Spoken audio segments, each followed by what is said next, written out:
નમસ્કાર. દેવી ભાગવતના 5મા સ્કંદના 18મા અધ્યાયમાં આપનું સ્વાગત છે. આપણે આજે એક અદ્ભુત કથાની વાતને આગળ લઈ જવાની છે, જ્યાં મહિષાસુર અને દેવી વચ્ચેનું આપણે પહેલા શાબ્દિક યુદ્ધ સાંભળ્યું છે, પણ આજે આભ ફાટવાનું છે, ધરતી ધ્રુજવાની છે. શું તમે ક્યારેય એવું નોંધ્યું છે કે જ્યારે આપણો અહંકાર હારવા લાગે છે, ત્યારે તે પોતાનું રૂપ બદલી નાખે છે? ક્યારેક તે ગુસ્સો બની જાય છે, ક્યારેક પીડિત હોવાનો દેખાવ કરે છે, તો ક્યારેક આધ્યાત્મિકતાનો મોહરો પહેરી લે છે. આ અહંકારનો, આ શેપ શિફ્ટિંગ બહુરૂપી અહંકારનો અંત કેવી રીતે આવે અને શા માટે દેવીને મહિષાસુરનો વધ કરતા પહેલા મદિરા એટલે કે વાઇનનું પાન કરવું પડે? આજે આપણે આપણા મનની અંદર છુપાયેલા આ બહુરૂપી મહિષાસુરનો વધ કરવાનો છે. ને ગયા અધ્યાયમાં આપણે જોયું કે મહિષાસુર દેવી મહાલક્ષ્મીને ડરાવવા માટે મંદોદરી નામની એક કન્યાની, એક રાજકુમારીની વાર્તા સંભળાવી રહ્યો. મંદોદરીએ લગ્ન કરવાની સ્પષ્ટ ના પાડી હતી. અને આપણે એ પણ સાંભળ્યું કે વીરસેન જેવા પ્રતાપી રાજાનો પ્રસ્તાવ પણ મંદોદરીએ ઠુકરાવી દીધો હતો. એની વાત કરીને મહિષાસુર દેવીને ડરાવી રહ્યો હતો કે દેવી, જો તું મારો ત્રિલોકના વિજેતાનો અસ્વીકાર કરીશ તો તારી હાલત પણ મંદોદરી જેવી જ થશે, જેણે સારા પ્રસ્તાવને ઠુકરાવ્યો અને પછી ભયંકર પસ્તાવો કર્યો. પણ આપણે જે મંદોદરીની કથા છે ત્યાંથી ઊભી રાખી હતી કે જ્યાં મંદોદરીએ વીરસેનને ના પાડી છે.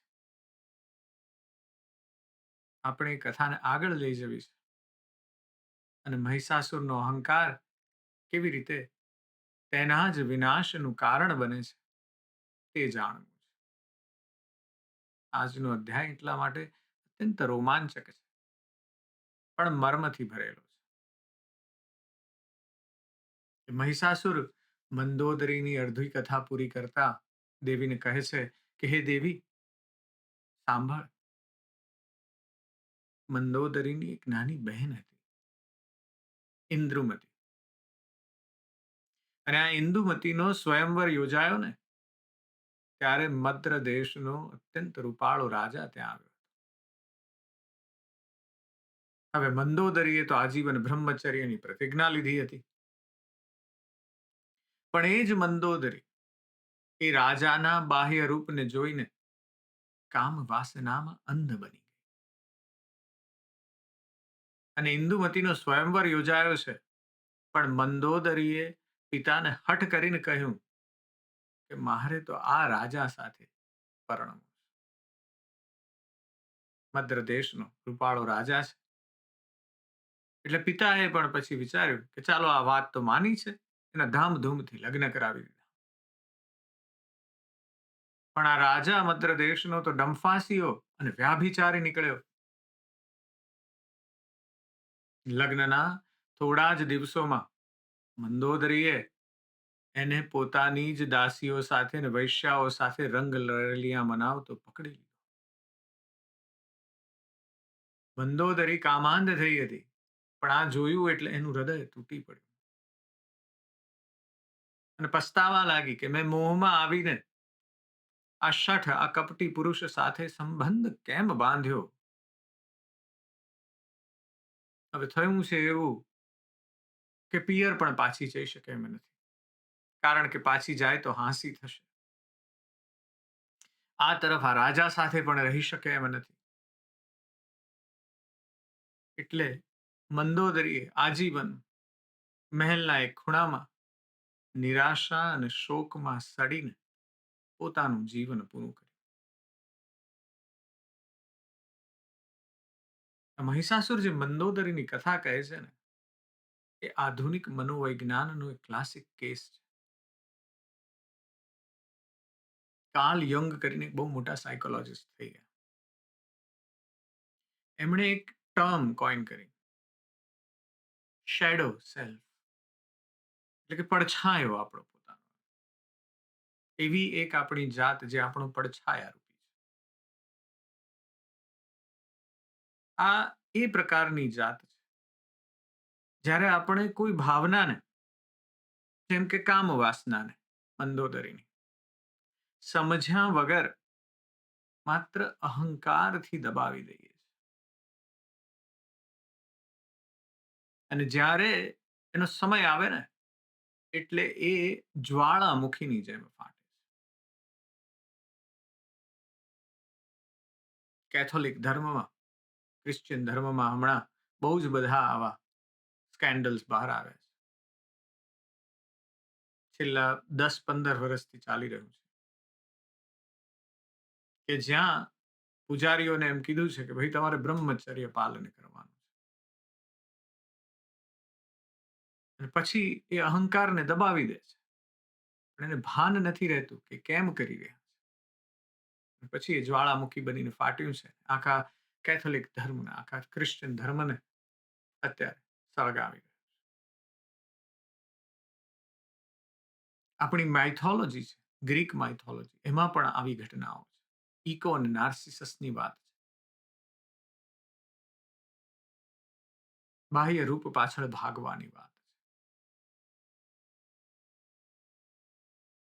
નાર્સિસસ એવો યુવાન હતો કે જેના રૂપની કોઈ સીમા નહોતી. એનું સૌંદર્ય એટલું મોહક હતું કે વનની અપ્સરા હતી ઇકો, એના પ્રેમમાં પડીને સંપૂર્ણપણે પાગલ થઈ ગઈ. પરંતુ એક શ્રાપને કારણે ઇકો માત્ર સામેવાળાના શબ્દોનો પડઘો જ પાડી શકતી હતી. બોલી ન શકે, ખાલી પડઘો પડે, જેને આપણે હવે પડઘો કહીએ. ઇકો એટલે પડઘો. અને અહંકારમાં અંધ નાર્સિસસે ઇકોનો જે આ નિર્દોષ પ્રેમ હતો એનો અત્યંત કઠોર ત્યાંથી ત્યાગ કર્યો. અને ઇકો બિચારી, એનો પ્રેમ એટલો પૂર્ણ હતો કે વિરહની આગમાં બળી માત્ર એક અદ્રશ્ય પડઘો જ બની ગઈ.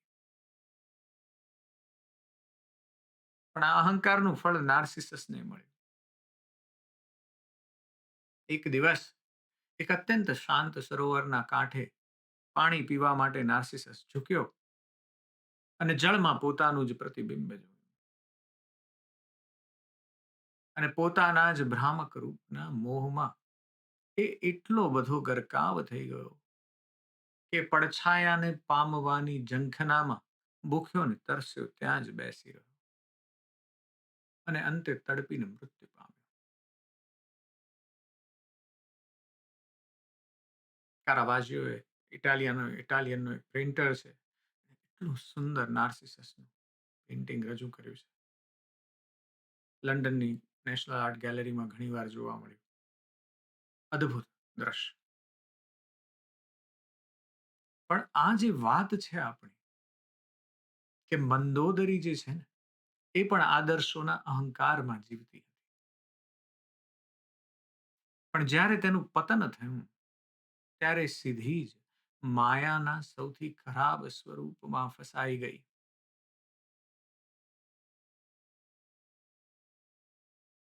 એટલે આ જે કથા છે ને, માત્ર ગ્રીક પુરાણ કે હિન્દુ પુરાણ પૂરતી સીમિત નથી. આ આજના યુગની કથા છે. આજના યુગમાં મનોવૈજ્ઞાનિક રોગ છે, એનું નામ આપણું છે આપણે નાર્સિસિઝમ. નાર્સિસસ જેવો રોગ. આજનું જે સોશિયલ મીડિયા છે, એના માયાવી સ્વરૂપમાં યુવાનો પોતાના જ વર્ચ્યુઅલ પ્રતિબિંબ, સેલ્ફીઓ અને લાઇક્સના પ્રેમમાં એવા અંધ થયા છે કે અસલી જીવનની સુંદરતા ચૂકી જાય છે.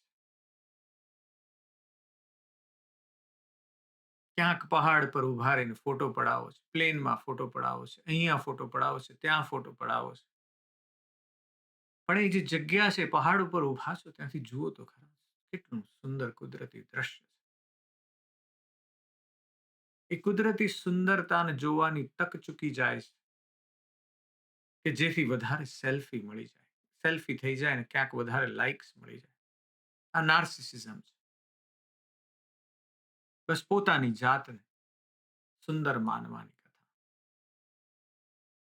અને દેવી ભાગવત પણ આપણને એ જ મર્મ સમજાવે છે કે અહંકાર અને દેહનો મોહ છે ને એ માયાની સૌથી મોટી જાળ છે. આ તરફ મહિષાસુરને પણ પોતાના બળ અને રૂપનો આવો જ ભ્રામક અહંકાર હતો. જ્યારે જીવાત્મા પોતાના અસલી સ્વરૂપ એટલે કે પરમાત્માને ભૂલીને માત્ર દેહના પડછાયાને પ્રેમ કરવા લાગે છે ત્યારે તેનું પતન નિશ્ચિત છે. મોહના આ મૃગજળમાંથી બહાર આવીને ભીતર બેઠેલી ભગવતીના શાશ્વત સૌંદર્યને ઓળખવું ને એ જ આત્મકલ્યાણનો માર્ગ છે. એટલે મહિષાસુર આ તરફ પોતે પોતાના દેહના પોતાની શક્તિના અહંકારમાં ફસાયેલો છે. એટલે દેવીને ધમકાવે છે કે હે ભવાની, જો તું મારો અસ્વીકાર કરીશ તો તું પણ ભવિષ્યમાં આવા જ કોઈ નબળા અને કપટી પુરુષના પાશમાં ફસાઈ જઈશ અને પછી મંદોદરીની જેમ રડીશ. અને એટલા માટે ચૂપચાપ મારી પત્ની બની જા. એટલે એટલા માટે આ મંદોદરીની કથા કરી છે. પોતાનો અહંકાર પોષી રહ્યો છે મહિષાસુર. પણ આ સાંભળ્યું એટલે જગત જનનીનો ક્રોધ સાતમા આસમાને પહોંચે છે. દેવી ગર્જના કરીને કહે છે કે અરે હલકી બુદ્ધિવાળા પાડા, હવે તું રસાતળમાં ચાલ્યો જા. અને જો ના જવું હોય તો મરવા માટે તૈયાર થઈ જા. સંતોની રક્ષા કરવા અને તારા જેવા પાપીઓનો સંહાર કરવા માટે જ મેં આ સ્વરૂપ ધારણ કર્યું.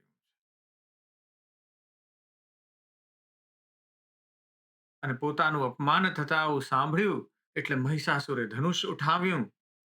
બાણોની ભયાનક વૃષ્ટિ શરૂ થઈ. દુર્ધર પહેલા આગળ આવ્યો છે અને દેવી એને પર્વત પર પછાડીને મારી નાખ્યો.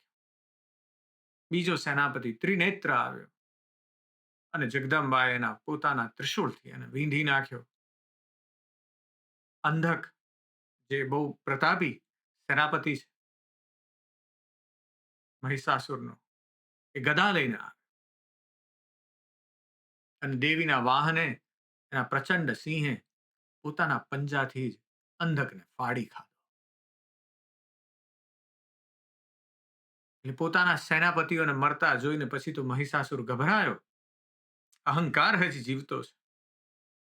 એટલે અહીંથી શરૂ થાય છે પૌરાણિક ઇતિહાસનું સૌથી મોટું શેપ શિફ્ટિંગ એટલે કે રૂપ પરિવર્તન.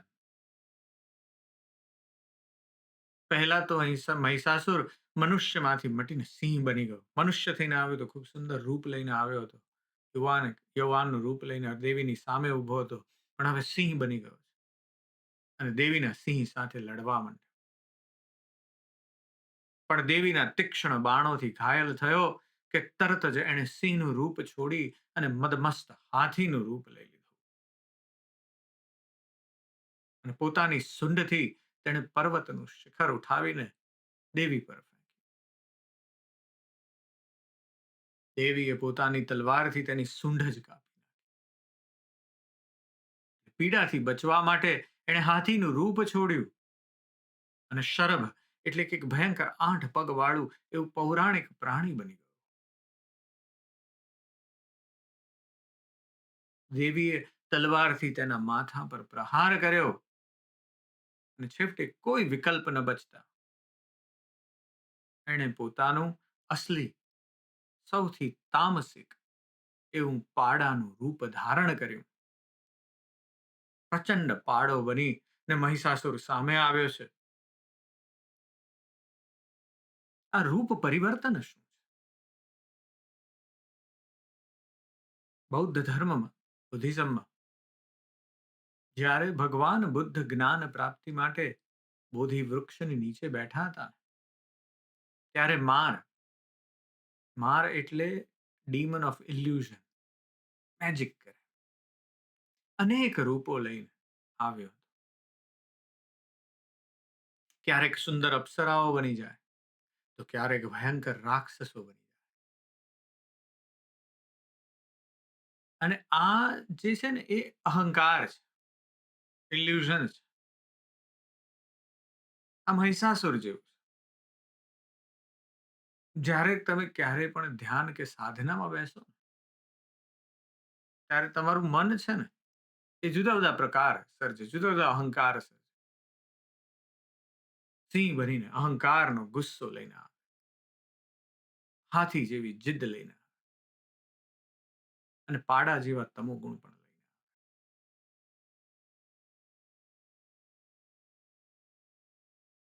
અને આ અહંકારની જે વાત છે આપણે કરવી છે, પણ એની સાથે દેવીએ મહિષાસુર સાથે જે યુદ્ધ થયું ને, અને દેવીએ મહિષાસુરનો જે વધ કર્યો છે, એની વાત માર્કેન્ડ પુરાણમાં દુર્ગા શબ્દ સતી જે છે એના કરતા અહીંયા થોડી અલગ છે. ઘણીવાર તમે દુર્ગા માતાની મૂર્તિઓ કે ફોટા જુઓ, તો માતા પાડાની પીઠ પર પગ મૂકીને ઊભા છે, અને પાડાના કપાયેલા ગળામાંથી અડધા રાક્ષસ બહાર આવી રહ્યો છે, અને માતા એને ત્રિશૂળ ભોંકી રહ્યા છે. આવું જે વર્ણન છે ને માર્કેન્ડ પુરાણ, ત્યાં મહિષાસુર તેના પ્રાણી સ્વરૂપમાંથી બહાર નીકળવાનો પ્રયાસ કરી રહ્યો છે.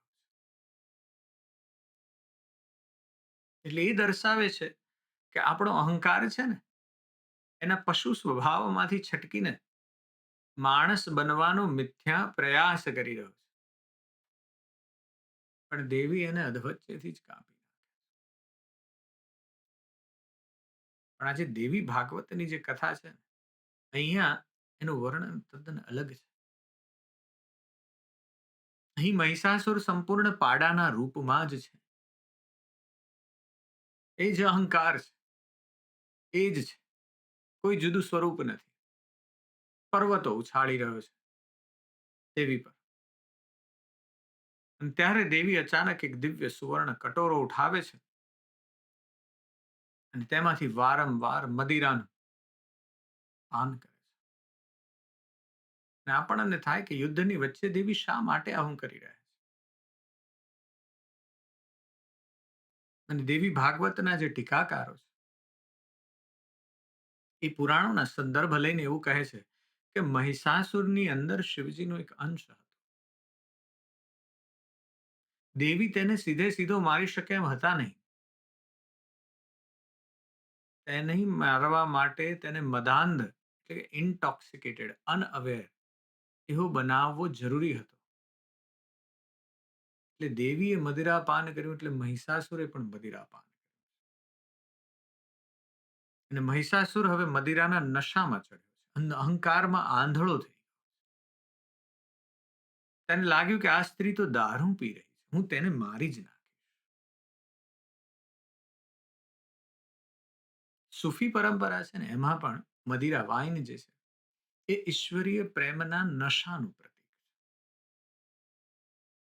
રૂમી અને ઉમર ખૈયમની જે કવિતાઓ છે એમાં પણ નશાની વાત છે. અહીં દેવી જે મદિરા પીવે છે ને ચૈતન્યનો નશો છે. અને મહિષાસુરને જે નશો ચડે છે એ જુદો છે. દેવીની વાત ચૈતન્યના નશાની વાત છે. મહિષાસુરની વાત અહંકારના નશાની વાત છે. એટલે મહિષાસુર હવે મદમસ્ત થયો છે, બરાડવા લાગ્યો છે કે હે દેવી ઊભી રહે, હું તને મારી નાખીશ. અને પછી પેલા દેવતાઓ જે પાછળ ઊભા છે ને એ બધાને ખાઈ જઈશ. એટલે દેવીએ હસીને કહ્યું કે મૂર્ખ, ઊભો રહે, જ્યાં સુધી હું આ મદપાન કરું છું ત્યાં સુધી તું ગર્જના કરી લે. પછી હમણાં જ તારું પ્રાણ પંખેરું ઉડી જવાનું.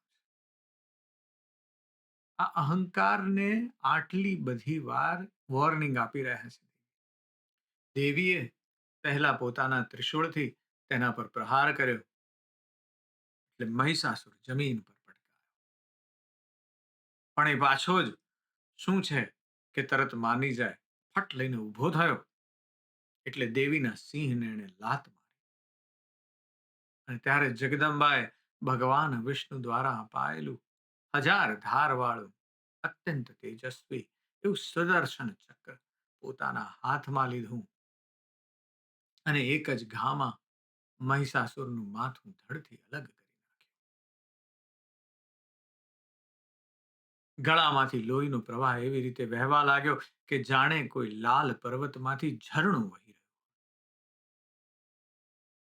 દેવતાઓ, ઋષિઓ અને ગંધર્વો આકાશમાંથી ફૂલોની વૃષ્ટિ કરવા લાગ્યા અને જય હો ના નાદથી આખું બ્રહ્માંડ ગુંજી ઉઠ્યું. એટલે આજે આપણે વાત કરી છે મહિષાસુરના વધની, પણ વાત આપણા અહંકારના. માર્કેન્ડ પુરાણમાં ભૌતિક યુદ્ધનું આબેહૂબ અને રૌદ્ર વર્ણન પણ કર્યું છે. પણ દેવી ભાગવતમાં તત્વજ્ઞાન અને માયાના ખેલનું ઊંડું વિજ્ઞાન છે. તમે નોંધ્યું હશે કે દેવીએ મહિષાસુરને મારવા માટે ત્રિશૂળ નથી વાપર્યું, અંતે તો સુદર્શન ચક્ર વાપર્યું. આ સુદર્શન વાત સમજવાની છે. આપણે બહુ જલ્દીથી કહી દઈએ છીએ સુદર્શન ચક્ર, પણ વાત છે સુદર્શન એટલે કે સમ્યક દ્રષ્ટિ. આપણો અહંકાર, આપણો સ્ટ્રેસ, આપણી એન્ઝાયટી રોજ નવા નવા સ્વરૂપો લઈને આપણી સામે આવે છે. ક્યારેક સિંહ બનીને ગર્જના કરે છે, તો ક્યારેક હાથી બનીને હઠ કરે છે. તમે તેને વિચારોના ત્રિશૂળથી હરાવવાનો પ્રયત્ન કરશો ને, તો ફરી વાર થોડીક વારમાં ઊભું થઈ જશે. એનો કાયમી અંત માત્ર ને માત્ર સુદર્શન એટલે કે સાચી આત્મદ્રષ્ટિ હોય ને, સાચા જ્ઞાનથી જ આવી શકે.